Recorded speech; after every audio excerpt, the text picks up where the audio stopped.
আসসালামু আলাইকুম বন্ধুরা, কেমন আছেন সবাই? আশা করি সবাই ভালো আছেন।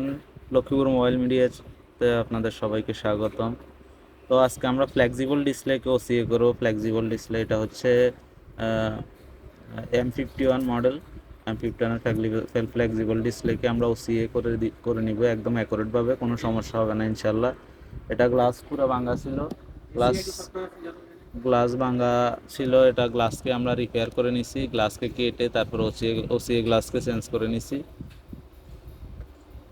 তো এই যে দেখুন, ডিসপ্লে এখন অ্যাকুরেট আছে। আমরা গ্লাস ভাঙার আগে ভিডিওটা করে নাই, কারণ এটা মনে মনে হয় না দরকার ছিল, কারণ এটা তো সবাই জানে। তবে তারপরেও যে ফ্ল্যাট ডিসপ্লেগুলো আছে ওগুলো আর এগুলো এক না, কারণ ফ্ল্যাট ডিসপ্লেগুলা একটু সমস্যা অনেক সময় হয় না। তারপরেও যদি ওইটা একদম অ্যাভারেজ মেশিন দিয়ে করা যায়। ফ্লেক্সিবল ডিসপ্লেগুলো যেগুলো আছে এগুলো মেশিনে করাটা একদম টাফ, কারণ অনেক সময় দেখা যায় ফ্লেক্সিবল ডিসপ্লেগুলো এই গ্লাস চেঞ্জ করার সময় প্রায় সময় ডিসপ্লেটা খারাপ হয়ে যায়, কারণ এটা ফ্রিজার ছাড়া এটা গ্লাস চেঞ্জ করা যায় না। এভারেজ ফ্রিজার ছাড়া চেঞ্জ করতে গেলে এটা ডিসপ্লেটা বেশি খারাপ হয়। তো আমরা ফ্রিজার ছাড়া এটা করে নিছি। তো আপনাদের যদি মোবাইল থাকে বা কাস্টমারের ফোন থাকে অবশ্যই নিয়ে আসবেন, আমরা অ্যাকুরেটভাবে কাজ করে দিব। এটার প্রবলেম হচ্ছে ডিসপ্লে গ্লাস ভাঙা, তবে ডিসপ্লে অ্যাকুরেটভাবে কাজ করতো। আপনারা চাইলে এভাবে নিয়ে আসতে পারেন। আপনাদের ডিসপ্লে যদি গ্লাস ভাঙা থাকে, উপরে যে গ্লাসটা মানে মেন ডিসপ্লেটা, তবে ডিসপ্লে আসতো, টাচও সমস্যা করতো না। ওই রকম হলে আপনারা নিয়ে আসতে পারেন, আমরা অ্যাকুরেটভাবে কাজ করে দেবো ইনশাল্লাহ। তো সর্বপ্রথম আমরা এটা গ্লাসকে কেটে নিছি, কেটে নিয়ে তারপরে এটা গ্লুগুলো ক্লিন করে একটা ওসি গ্লাস নিয়ে প্রথমে এভাবে বাবলটা বাইর করে নিব, কারণ বাবল যদি বাইর না করি তাহলে মেশিনে দিলে এটা বাবল থেকে যায়, প্রায় সময় থেকে যায়, কারণ এটা যেহেতু ফ্লেক্সিবল ডিসপ্লে। কারণ আমরা প্রথমে বাবলটা 80 থেকে 90% রিমুভ করে নিব, তাহলে আশা করি আর মেশিনে দেওয়ার পরে আর বাবল থাকবে না। তো আমরা কমপ্লিট বাবলটা রিমুভ করে নিব।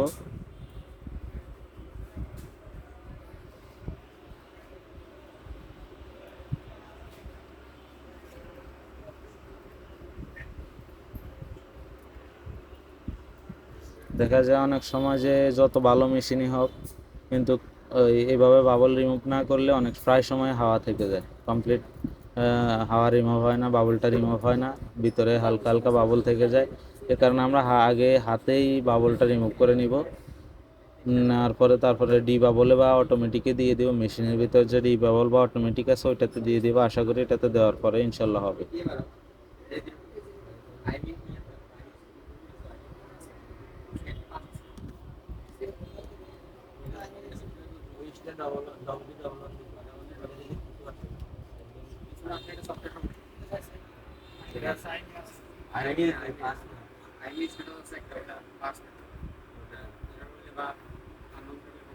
তো এই যে দেখুন, কমপ্লিট বাবলটা রিমুভ করে নিছি।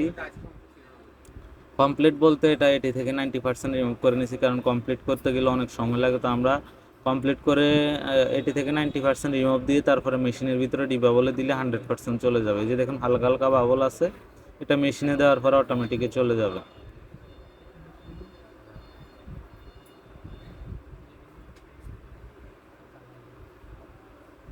তো মেশিনে দিয়ে আমরা অটোমেটিকে দিয়ে দিব। অটোমেটিকের থেকেও বাবলটা ভালো হয়, আপনারা বাবল দিবেন। আমি অটোমেটিকে দিয়ে দিচ্ছি, পরে আবার বাবলে দিচ্ছি। আপনারা অটোমেটিকে দিয়ে 5 থেকে 7 মিনিট, এটা অবশ্য যারা টেকনিশিয়ান তারাই বুঝবে, 5 থেকে 7 মিনিট দিয়ে রাখলেই হয়।